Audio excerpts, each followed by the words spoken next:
안녕하세요. 십시일강 여러분. 1주년 기념 또 송수영 대표님을 만나러 오신 여러분 감사합니다. 환영합니다. 안녕하세요. 송수영 대표님. 네, 반갑습니다.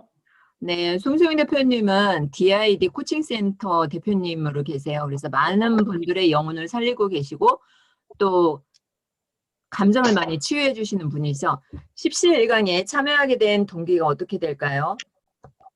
네, 오늘 12시간 1주년이라고 해서 사실 일요일 저녁에는 지금 제가 집에 있는데 강연을 할 상황이 안 되는데 또 우리 김영숙 대표님이 이렇게 1주년 맞이해서 이렇게 또 꼭 축하 좀 해드려야 되겠다 그런 마음이 들어서 이렇게 또 나오게 됐습니다. 두 번째 질문 드리도록 하겠습니다. 고마운 분께 감사의 마음을 전하는 시간인데요. 네, 어느 분께 고마운 마음을 전해주시겠습니까?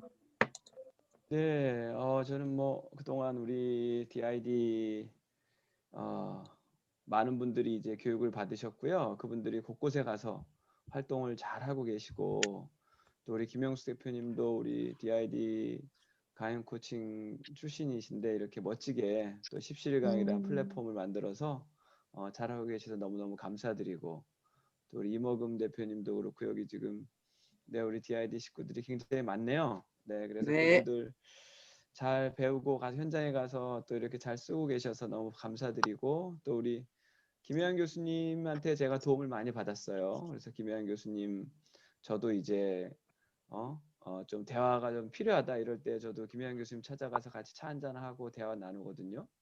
그래서 우리 1인 기업 또 많은 1인 기업들을 배출시켜 주시는 김혜영 교수님께도 좀 감사드리고 싶네요. 다음 릴레이 강사 추천 시간인데요. 대표님 어느 분을 추천해 주시겠습니까? 릴레이 강사 지난번에 우리 그 디나시 아침에 디나시 할 때 우리 김태권 대표님이 디나시를 해주셨는데 그 김혜영 교수님 1인 기업 마치고 여기 이제 저한테 인터뷰하러 왔다가 DID를 받았는데 그날 다 울었어요. 그래서 김태권 대표님이 하시면은 또 이런 자기 개발과 또 가정 또 그날 이게 아빠로서 완전히 그 엄마하고 아내하고 아이들한테 완전히 공공의 적이었다가 지금은 저녁에 퇴근하면 아이들하고 아내가 너무 따뜻하게 맞이해 준다고 그 변화 과정을 강연해 주셨는데 다들 눈물 흘리고 그래서 김태권 대표님 한번 와주시면 좋지 않을까 하는 생각이 드네요. 네, 감사합니다. 네, 오늘 17강 1주년을 통해서 본 인생 혁신 전략에 대해서 제목은 거창한데 우리가 인생을 정말 어떻게 바꿔갈 수 있는지 제가 거쳐온 경험을 좀 나눠서 여러분들 삶에 좀 도움이 됐으면 합니다. 17강이라는 제목을 처음 봤을 때 제가 굉장히 놀랐어요. 야, 어떻게 이런 브랜드를 정했을까? 사실은 십시일반이죠. 원래는 십시일반. 서로 이렇게 조금씩 나눠가지고 크게 이렇게 도와줄 수 있다는 컨셉인데 십시일강 너무도 절묘한 그런 제목이었어요. 그래서 조금씩 이렇게 강연을 하는 것 가지고 서로 도움이 될 수 있고 도움받을 수 있는 이런 제목을 정해서 굉장히 이건 탁월한 그런 브랜딩이었다는 생각이 제가 들었어요. 저는 십시일강이 여러분들은 어떤 의미로 생각할 수 있는지 모르겠지만은 제가 옆에서 지켜본 바로는 좋은 강연을 들을 수 있는 기회였어요. 그런데 똑같은 강연을 들어도 거기서 자기 스스로에게 미치는 영향이 다 다르더라고요. 내가 이걸 들으면서 이 강연 하나를 듣더라도 이 강연이 나한테 어떤 의미가 있고 그 강연을 듣고 내가 그거를 내 삶에 어떻게 적용을 하고 또 내 컨텐츠에 어떻게 적용을 하고 이런 강연 하나를 들을 때의 그 듣는 마음과 거기서 어떤 포인트를 찾느냐에 따라서 완전히 달라집니다. 사실은 십시일강에서 매주 강연을 들려주고 있기 때문에 사실 여기 있는 강연만 잘 듣고 거기에서 자기가 뽑을 수 있는 거를 뽑아도 굉장한 컨텐츠를 만들 수가 있어요. 근데 제가 이렇게 쭉 지켜보면은 강연은 많이 듣는데 별로 변화가 없더라고요. 그래서 도대체 강연을 왜 듣는 걸까? 그래서 이 17강은 이 들을 수 있는 기회를 제공한 거고, 그런 기회를 통해서 자기한테 실질적으로 도움이 될 수 있는 그런 것들을 좀 뽑아내는 게 필요하다, 그런 생각이 들었어요. 그래서 이런 기회를 주는 플랫폼을 유지한다는 게 정말 이런 사실은 굉장한 노력이 듭니다. 여러분들은 이렇게 김영수 대표님이 잠깐 진행할 때 보고 웃는 모습을 보지만 어, 보이지 않는 데서 이 백조가 이 호수에 떠 있기 위해서 얼마나 발 밑에서 이렇게 물 밑에서 이렇게 하고 있는지, 그 수고는 진짜 말로 표현할 수가 없습니다. 여러분, 이런 나한테 들을 수 있는 기회를 주신 김영숙 대표님께 여러분 다시 한번 박수 한번 부탁드립니다. 네, 감사합니다. 감사드립니다.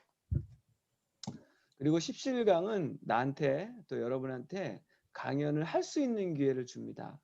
그래서 이것은 사실은 굉장한 거예요. 이게 무료로 듣고 이렇게 하니까 이게 그냥 뭐 신청해놓고 안 나오고 그런 사람도 있는데, 이런 플랫폼을 가지고 사람들한테 강연할 수 있는 기회를 준다는 것은 한 사람의 인생을 바꿔놓을 수 있는 그런 기회가 될 수 있는 거예요.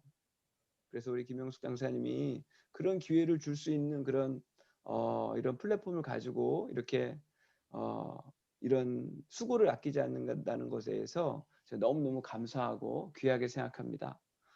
그래서 오늘 여러분들이 이렇게 귀한 시간에 나왔기 때문에 여러분들의 내 인생을 통해서, 오늘 이제 제목이 17강 1주년을 통해 본 인생 혁신 전략인데, 내 인생을 혁신시킬 수 있는 그런 컨텐츠는 어떻게 나올까? 오늘 제가 강연하는 걸 듣고 여러분들이 그런 것들을 얻어가실 수 있다면 오늘도 귀한 기회가 될 수 있을 거라고 생각합니다. 오늘 대부분은 제가 아는 사람이라 생각되고 저도 모를 수 있는 사람도 있기 때문에 간단하게 좀 더 말씀드리면, 세바시에 출연을 했고요. 테드엑스 대전 1회 때 출연을 했습니다. 그리고 라디아이디 라디오에 출연했고요. 그리고 이렇게 인순이 씨하고 강연도 노래도 하고요. 그리고 저는 원래 강사가 아니고요. 원래 이제 저는 군인이었다가 사회 나와서 직장 생활을 여러 군데서 했습니다. 그리고 지금까지 5권의 책을 썼고요. 그리고 현재는 메신저로서 일을 하고 있고요. 기업 강연, 동기부여 강연을 하고 있습니다.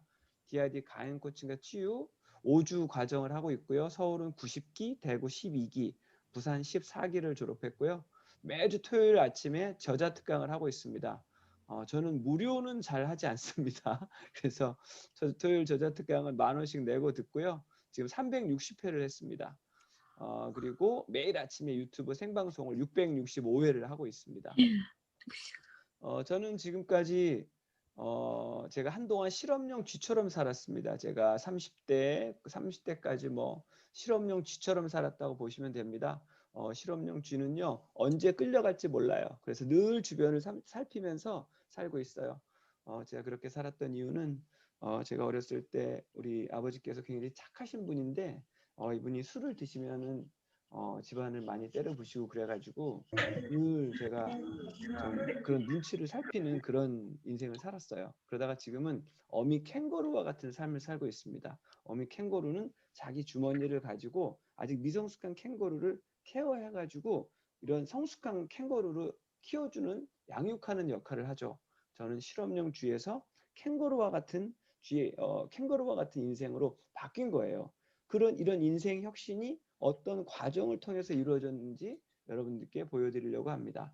저는 집이 너무 어려웠기 때문에 육사를 갔어요. 육사를 갔지만은 저는 늘 약간 불안했습니다. 늘 우울하고요. 그래서 내가 왜 이렇게 불안하고 우울하지? 원인을 알고 싶었어요. 제가 심리학 책들을 많이 봤습니다. 그리고 나중에 원인을 깨닫게 돼요. 아버지는 굉장히 착하신 분이셨는데 술만 드시면 집안을 다 때려 부셨고, 우리 어릴 때는 이렇게 굴뚝이 있었어요. 굴뚝 뒤에 가서 벌벌벌 떨고 있었죠. 그리고 어렸을 때 초등학교 6학년 때 전교 어린이의 미화부장을 했어요. 근데 어느 날 전교 어린이 회장 엄마가 저를 찾아왔어요. 수용아, 너네 집에 좀 같이 가보자. 왜요? 다른 엄마들은 다 학교 나와서, 임원 엄마들은 어머니회 활동을 하는데 수용이 엄마만 안 나오냐? 엄마 만나보려고. 엄마 집에 안 계신데요? 어디 가셨는데? 시장에 장 보러 가셨어요. 엄마는 장 보러 간 게 아니고 밭에 일을 하러 갔어요. 그때 우리는 단칸방에 5식구가 살고 있었는데 회장 엄마가 벤츠를 딱 타고 오셔가지고 다 쓰러져간 우리 집에 가보자는 거예요. 엄마 안 계신다고 거짓말을 한 거죠. 그래서 저는 이때 굉장한 이 아픔을 느꼈고요. 제가 나중에 심리학 책들을 읽으면서 내가 이렇게 우울에 빠지게 되고 이유 없이 불안해지고 열등감을 느끼는 것은 그때 그 일 때문이구나라는 걸 알게 되었어요. 그리고 딱 한 번뿐인 인생을 절대로 이렇게 살아갈 수는 없다 결심을 합니다. 그리고 나서 했던 일은 그러면 나보다 힘들게 살았던 사람들은 어떻게 이겨낸 걸까 궁금한 거예요. 나보다 힘들게 살았던 사람이 쓴 책들을 많이 봤어요. 근데 이 책을 보니까 저보다 훨씬 힘든 거예요. 우리 아버지는 술을 드셔야 때려부셔요. 근데 이분들은 막 때려부셔요. 제가 그 책을 보면서 야, 난 아무것도 아니구나. 나는 세 발의 피구나. 그때부터 저는 그 책에 있는 분들을 따라했어요. 저는 원래 이렇게 들이대는 사람이 아니라 굉장히 내성적인 사람이었는데 책을 보면서 흉내를 냈을 뿐이에요. 내가 저렇게 살면 그렇게 되겠구나 하는 그런 생각이 들었어요. 그래서 DID를 시작했고 저에 대해서 점점 더 알아가게 됐어요. 꿈이 점점 커졌고요. 인생에 대해서 조급해하지 않고 절대로 포기하지 않고 감사하게 됐고 나를 제3자의 시선으로 보게 됐습니다. 그래서 이거를 단계를 나누면 총 7단계가 됐어요. 그래서 첫 번째 단계에서 저는 제가 어떤 상황인지를 인식을 했어요. 그래서 저는 늘 다른 사람이 나를 어떻게 볼지 의식했고요. 행동이나 말을 할 때 실수할까 봐 걱정하면서 무슨 말을 할지 생각해내느라고 애를 썼어요. 누가 나에 대해서 조금이라도 비난하면 견디기가 힘들었어요. 다른 사람이 나에 대해서 많이 알게 되는 걸 두려워했고요. 사람들 앞에서는 유머 있게 행동했지만 혼자 있으면 우울했어요. 특별히 하고 싶은 일이나 좋아하는 게 없고 그냥 늘 상대방이나 주변 사람들한테 맞추려고 노력했어요. 결국 이런 행동들은 내 안에 열등감이라 불안과 두려움이 있다는 걸 알게 되었어요. 그래서 저는 이 나의 상황이 어떤지를 제가 파악할 수 있었다는 거예요. 사람들은 자기가 어떤 상황인지를 옆에서 보지 못하고 그냥 힘들어하기만 해요. 근데 저는 나한테 이런 증상들이 있구나. 내가 어디 가면 원하는 것을 말을 표현하지 못하고 있구나. 나는 사람들 앞에서는 밝게 행동하지만 혼자 있을 땐 우울했구나. 저는 이런 경향이 있다는 걸 제가 알고 있었어요. 그리고 이런 것들이 결국은 제 안에 열등감과 불안과 두려움이 있다는 걸 알게 되었고요. 그래서 여러분들도 여러분이 내가 어떤 경향을 띠고 있는지, 내가 어떤 성향을 가지고 있는지를 이렇게 문장으로 표현할 수 있어야 돼요. 그리고 그런 성향의 속에는 어떤 심리적인 기제가 있는지 이런 것들을 본인이 파악을 할 수가 있어야 돼요. 그래서 이걸 파악한 다음에 내가 왜 이렇게 됐을까를 생각해 본 거죠. 우리가 상처 없이 평안하게 안정된 인성을 가지고 성장하려면 6가지가 성장 과정에서 있어야 된다고 합니다. 바로 안정감, 자존감, 친밀감, 자기 표현, 자율성, 한계의 경험이에요. 근데 여기서 저는 안정감이 없었어요. 늘 불안했고요. 자존감이 없었어요. 집안이 늘 가난하고 아버지가 술을 드셨기 때문에 자존감이 떨어졌어요. 친밀감, 엄마 아빠의 스킨십에 의해서 나오는데 엄마 아빠는 저희에게 거의 스킨십이 없었어요. 그리고 내가 하고 싶은 거 있어도 자기 표현을 못했어요. 보이스카우트 꼭 한번 해보고 싶었는데 엄마한테 표현을 못했죠. 돈이 없으니까. 자율성은 좀 있었어요. 부모님이 바빠서 저를 이렇게 컨트롤하지 못하니까 제가 하고 싶은 걸 했어요. 그리고 한계의 경험을 해야 되는데 이거는 뭐냐면 이건 오히려 환경이 너무 좋은 사람한테 뜻해요. 돈이 너무 많거나 이렇게 되면은 이 모든 걸 다 할 수 있게 되면은 나중에 이 한계를 못 느끼게 되고 성인이 돼서 컨트롤을 하지 못하는 그런 문제가 생깁니다. 저는 이 6가지 중에 4가지 이상이 저는 경험을 하지 못한 거예요. 그래서 결국 상처가 생겼는데 상처가 생겼을 때 대응하는 방식이 사람마다 달라요. 어떤 사람은 굴복해요. 맞으면서 자란 사람이 아버지한테 맞으면서 자란 사람이 나중에 자기를 때리는 남편하고 결혼하는 거예요. 이게 상처에 굴복하는 거예요. 어떤 사람은 회피해요. 아닌 척하는 거예요. 저는 회피형이었어요.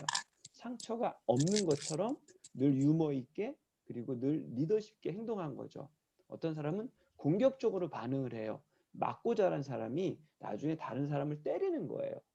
그래서 나는 과연 어떤 방식으로 지금 대응을 하고 있나 그걸 생각해 보시면 좋습니다.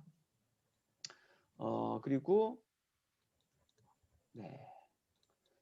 이런 걸 통해서 나는 나를 이해하게 된 거예요. 아, 내가 결국 어렸을 때 그렇게 막 굴뚝뒤에 숨어서 떨면서 내가 이렇게 불안한 사람이 된 거구나.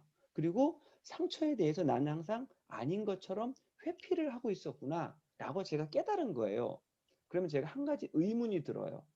내가 그런 경험을 했기 때문에 지금 같은 사람이 됐다면 그런 경험을 하지 않고 다른 경험을 하면 어떤 사람이 됐을까? 나는 객관적으로 어떤 사람일까? 이게 궁금한 거예요. 여기서 중요한 것은 논리는 팩트가 아니라는 사실을 기억하셔야 돼요. 논리는 팩트가 아닙니다. 논리는 뭐냐면요. 내가 생각할 때 이런 상황이 되면 이렇게 돼야 돼. 내가 생각할 때 이런 상황이 되면 반드시 이렇게 돼야 돼. 이렇게 생각하고 있는 게 논리예요.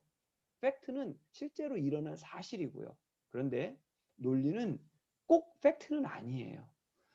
1990년에 어머니는 병석에 누워 있었고요. $50짜리 고물 수용차가 있었고요. 헐리우드의 거주로 햄버거 하나로 세 끼를 먹고요. 노숙을 하고요. 공원 화장실에서 세수를 하는 사람이 있었습니다. 논리적으로 이 사람은 나중에 어떤 사람이 되어야 할까요? 논리적으로 노숙하다가 얼어 죽거나 마약 중독이 되거나 그래야 되겠죠? 근데 이 사람은 나중에 헐리우드가 보이는 언덕에 올라가서 자기 자신에게 가짜 수표 $10,000짜리를 써줬다고 합니다. 그리고 이 친구가 나중에 5년 후에 배트맨 포에버라는 영화로 $10,000,000를 받았다고 합니다. 바로 짐 캐리에 관한 이야기죠. 우리가 볼 때 여러분들이 지금 서울역에 가서 노숙자 한 분을 봤을 때 그 노숙자가 나중에 5년 후에 유명한 톱 영화 배우가 되겠다. 논리적으로 맞습니까? 틀리죠. 그런데 팩트는 이 노숙자가 나중에 탑 영화 배우가 됐다는 거예요. 자, 이분은요 김규환 명장이라는 분인데요. 초등학교도 못 나왔어요. 15세 소년 때 가장이 됐어요. 대우중공업 창업공장에 무작정 찾아갔어요. 사환 심부름꾼으로 들어가서 나중에 명장이 됩니다. 이게 논리적으로 가능합니까? 불가능한 이야기죠. 자, 사라장과 우리 이 축구 선수 우리 박지성 선수죠. 공통점과 차이점이 있어요. 이들의 공통점은요. 완전히 이 세계적인 한국인이라는 거예요. 근데 차이점이 있어요. 사라장은 타고난 천재고요. 이 박지성은 뒤늦게 겨우 나중에 발탁이 된 거예요. 그런데 여러분 이 두 사람 다 세계적인 스포츠 유명인인데 이 두 사람이 다 연습량을 확 줄이는 거예요. 하루에 한 10분씩만 연습하는 거예요. 그러면 이, 이 사라장이 나중에 지금의 실력을 유지할 수 있을까요? 안 된다는 거예요. 박지성요? 연습 10분으로 줄이면요? 안 된다는 거예요. 무슨 뜻이냐? 한 사람은 타고난 천재고 한 사람은 나중에 훈련으로 됐는데 똑같은 건 뭐냐? 연습을 안 하면 둘 다 안 된다는 거예요. 무슨 뜻이냐? 우리 뇌는요, 가소성이 있다는 거예요. 가소성. 가소성은 뭐냐? 변한다는 거예요. 그러니까 이 뇌는 반복해서 연습을 해주면은 역량이 늘어난다는 거예요. 무슨 뜻이냐? 지금 내가 생각하고 있는 내 모습은 나의 아픈 경험과 상처가 만들어낸 잘못된 결과라는 겁니다. 사실이 아니라는 거예요. 나 자신을 다시 사실대로 볼 수 있어야 돼요. 인간은 한 가지를 정해서 여러 번 반복 연습하면 잘하게 돼 있습니다. 자기가 잘하고 싶은 걸 정해서 꾸준히 연습하면 능력을 갖추는 거예요. 즉, 나는 능력이 없는 사람이 아니라 연습을 하지 않고 있는 사람일 뿐이라는 거예요. 우리는 많은 상처를 가지고 있어요. 자, 우리 마스시다 고노스키인데요. 이분은요, 570개 기업의 종업원 13만 명이었어요. 94세까지 사셨습니다. 이분은요, 너무 가정 형편이 어려워서 초등학교 4학년 중퇴했어요. 그리고 자전거 빵 점원이 됐어요. 이랬던 분이 뭐라 그랬냐? 나는 하늘로부터 가난한 것, 허약한 것, 못 배운 것, 이 세 가지 큰 은혜를 입고 태어났다고 말씀하셨어요. 나는 가난 속에서 부지런히 일하지 않고서는 잘 살 수 없다는 진리를 터득했다. 가난 속에서 나는 부지런히 일하지 않고서는 잘 살 수 없다는 진리를 터득했고요. 허약하게 태어난 덕에 일찍부터 몸을 아끼며 건강에 힘썼고요. 초등학교도 졸업을 못했기 때문에 늘 이 세상 모든 사람을 스승으로 모시고 배우는데 주저하지 않았다고 합니다. 우리는 가난하면 그거를 상처라고 생각해요. 허약하면 그것을 아프다고 생각해요. 못 배우면 그걸 창피하다고 생각해요. 근데 이 사람은 그게 은혜라고 했어요. 그 은혜를 가지고 13만 명을 거느린 570개 기업의 창업자가 됐다는 거예요. 회장이 됐다는 거예요. 여러분, 내 안에는 세 개의 내가 있어요. 나는 결국 이 상처 때문에 잘 안 될 거야. 부정적인 내가 있어요. 그러면서도 그래도 나는 연습하면 되지 않을까? 긍정적인 내가 있어요. 그런데 또 하나의 내가 있어요. 이 부정적인 나와 긍정적인 나를 관찰하는 내가 있어요. 여러분, 이 관찰하는 나를 잘 키우셔야 돼요. 그래서 이 나를 잘 관찰하고 있다가 내가 부정적인 나한테 힘을 실어주면 나는 부정적인 사람이 돼서 인생을 망치게 됩니다. 긍정적인 나한테 힘을 실어주면요, 내가 결국 긍정적으로 극복하게 돼요. 결국 부정적인 나나 긍정적인 나한테 힘을 실어주는 게 누구예요? 그게 나라는 거예요. 그래서 내가 나에 대해서 얼마나 내가 내 논리로 볼 때 내가 안 될 것 같아도 그 논리는 팩트가 아니라는 거예요. 그래서 그걸 꼭 기억하고 있어야 돼요. 아, 내 생각이 사실은 아니구나. 실제 사실은 노숙자도 진짜 유명한 영화 배우가 될 수 있구나. 내가 축구를 잘 못하는 것 같아도 진짜 열심히 하면 박지성처럼 될 수 있구나. 물론 다 같이 박지성처럼 될 수는 없지만은 그 중간 단계라도 갈 수 있다는 거예요. 이렇게 나 자신을 객관적으로 바라본 다음에는 그때의 나와 이야기하는 게 필요해요. 그래서 저는 수용아 많이 힘들었지. 친구 엄마가 집에 가보자고 했을 때 엄마는 밭에 갔는데도 엄마 시장에 갔다고 거짓말까지 했으니 얼마나 힘들었겠니. 보이스카웃에 꼭 가입하고 싶었지만 엄마 아빠가 밭에서 고생하신 거 보며 결국 말도 못 꺼내고 말았지. 아빠는 평소엔 그렇게 좋으신 분인데 술만 드시면 집안 살림 부수고 너무 무서운 사람 변했고 굴뚝 뒤에 혼자 숨어 있으면서 얼마나 서럽게 울었니. 수영아 정말 고생했다. 난 네가 그런 일들을 겪으면 늘 불안해하고 누군가 너에게 가까이 오면 너의 그 열등감을 들킬까 봐 초조하며 항상 사람들과 일정한 거리를 두었다는 것도 알아. 그리고 넌 너의 마음이 드러나지 않도록 사람들 앞에서 늘 재밌는 이야기를 하며 유머와 리더십을 보이려고 했지. 수영아 이제 괜찮아. 네가 그런 어려움을 겪었기 때문에 나중에 같은 어려움을 겪은 사람들 도우며 사람들에게 열정과 희망을 불러일으키는 최고의 강사가 될 수 있었던 거야. 이제 더 이상 불안할 필요 없다. 아버지도 연세가 드시면서 너무 좋은 분이 되셨고 이제 다른 사람 의식하지 않고 마음 편하게 우리의 생활을 즐길 수 있게 되었잖아. 수영아 이제 우리 함께 행복을 누리자. 그리고 이웃들과 함께 나누며 살자. 이건 모두 네가 그 힘든 상황에서 잘 참아주었기 때문이야. 수영아 정말 네가 장하다. 다른 모든 사람이 나를 포기하더라도 나는 나를 포기하면 안 됩니다. 이 세상에서 내가 나를 가장 아끼고 사랑하셔야 돼요. 이것을 셀프 토크라고 합니다. 저는 힘든 일이 생길 때 제 자신하고 대화합니다. 이것을 생각으로 하면요, 머리가 점점 복잡해져요. 이게 펜으로 쓰셔야 돼요. 그래서 어려울 때마다 자기 자신에게 셀프 토크 하면서 그 어려움을 이겨나갈 수 있습니다. 여러분 의존하시면 안 돼요. 엄마한테, 아버지한테, 배우자한테, 자식한테, 형제한테 의존하시면요, 인생이 점점 힘들어져요. 의존하시면 인생이 망합니다. 여러분 지금 혹시 누군가 서운한 사람이 있습니까? 여러분들이 누구한테 서운해한다? 그러면 여러분들 의존하시는 거예요. 그러면 여러분 인생은 점점 더 힘들어집니다. 이렇게 나와의 대화를 마친 다음에는 그 사람과의 감정을 정리할 필요가 있어요. 어머니는 제 일생 동안 알코올 중독자였어요. 그로 인해 제가 어떤 영향을 받았는지 말하려고 해요. 난 아이답게 지내본 적이 없어요. 보통의 애들은 신경 쓰지 않아도 될 일들을 걱정하면서 보내야 했죠. 끼니를 걱정했고 모든 일을 혼자 했어요. 다른 아이들이 밖에서 재미있게 노는 동안 저녁을 짓고 집안을 청소했어요. 어머니 때문에 얼마나 모욕감을 느꼈는지 모르실 거예요. 아이들에게 놀림 당하지 않으려고 6살에 다림질을 배웠어요. 집에 누구를 데려올 수도 없었고요. 어머니는 다른 어머니들처럼 우리들 곁에 있지도 않으셨어요. 학교에 나를 보러 오지도 않았고요. 어머니는 소파에 누워서 의식을 잃을 정도로 술을 마셨죠. 난 어머니가 부모 역할을 하도록 갖은 애를 썼지만 소용이 없었어요. 내가 놓쳐버린 것들을 생각하면 너무 슬퍼요. 어머니가 내 곁에 있어 주셨던 때가 몇 차례 있었죠. 고등학교 때 남자친구 때문에 상심해 있을 때 저랑 얘기를 나눠주셨죠. 너무나 특별한 순간이었어요. 그런 시간들이 더 많았으면 좋았을 텐데. 그러나 현실은 그렇지 못했고 난 엄마가 있어야 할 자리에 큰 구멍이 난 채로 자라야 했어요. 그리고 나는 지금도 내 마음속에 큰 구멍을 가지고 살아요. 어머니는 나를 올바로 대해주지 않으셨어요. 어머니는 잘못하신 거예요. 이것은 어머니에게 한 친구가 솔직하게 쓴 거예요. 이거를 본인이 이 펜으로 쓴 거죠. 일단은 이런 말을 직접 만나서 말로 하기는 힘들어요. 근데 말로 하긴 힘든데 그거를 마음속에 담고 있으면은 그게 독이 되고 나중에 병이 돼요. 그래서 제일 안전한 것은 이걸 밖으로 빼내야 되는데 말로 빼낼 수가 없으니까 글로 쓰는 거예요.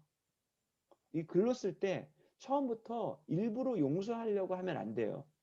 일부러 용서하려고 하면 잘 안 됩니다. 그래서 처음에 글로 솔직하게 다 쓰는 거예요. 솔직하게 다 쓰면은 나중에 용서의 마음으로 저절로 연결될 수가 있어요. 그런데 내가 엄마 나이가 되잖아요. 내가 엄마 나이가 되면은 엄마가 왜 그렇게 했는지 이해가 돼요. 엄마가 왜 알코올 중독자가 됐는지 이해가 돼요. 그 엄마의 엄마가 그랬던 거예요. 그 엄마의 엄마가 그러니까 엄마가 그렇게 된 거예요. 또 그 엄마 때문에 지금 내가 또 이렇게 됐어요. 그러면 누가 또 이렇게 될까요? 나의 딸이 그렇게 되겠죠. 여러분, 내 대에서 끊으셔야 돼요. 내 대에서 가난과 질병과 이 중독을 끊으셔야 돼요. 그리고 나서 이제 그 사람과의 감정을 정리한 다음에 내가 어떻게 살아갈까 방향을 정해야 돼요. 죽을 때 후회하는 25가지라는 책이 있었어요. 암 환자 1000명을 인터뷰해서 쓴 거예요. 죽을 때 뭐가 후회됐습니까? 그랬더니 진짜 하고 싶은 일을 했더라면, 꿈을 꾸고 그 꿈을 이루기 위해 노력했더라면, 감정에 휘둘리지 않았더라면, 죽도록 일만 하지 않았더라면, 삶과 죽음의 의미를 진지하게 생각했었더라면, 어, 내 장례식을 생각했더라면, 좀 더 일찍 담배를 끊었더라면, 신의 가르침을 알았더라면, 여러분, 아직도 담배를 안 끊으신 분이 계십니까? 당장 끊으시기 바랍니다. 이런 후회가 있어요. 저는 이런 후회를 하지 않기 위해서 사랑하는 교수님을 처음 만나 뵌 것이 어제 일명 같은데 벌써 이렇게 먼 이별을 해야 하네요. 교수님은 학교 일과 연구 그리고 대업무 때문에 바쁘신 와중에도 저희 학생들을 늘 제일 먼저 신경 써주셨죠. 컴퓨터 앞에서 정신없이 일을 하시다가도 저희가 연구실에 찾아가면 항상 저희와 눈을 먼저 맞추시고 여름엔 시원한 음료수를 겨울엔 따뜻한 차를 내주셨습니다. 저희는 교수님이 바쁜 줄 알면서도 이런저런 궁금한 것들 끝도 없이 여쭈었고 교수님은 언제 일을 하셨냐는 듯 상세히 답을 해주셨습니다. 그런 교수님께서 연말 학회에서 수여하는 최우수 논문상을 수상한다는 소식을 들을 때면 아니 교수님 도대체 언제 그렇게 연구를 하는 거지? 의아해하곤 했습니다.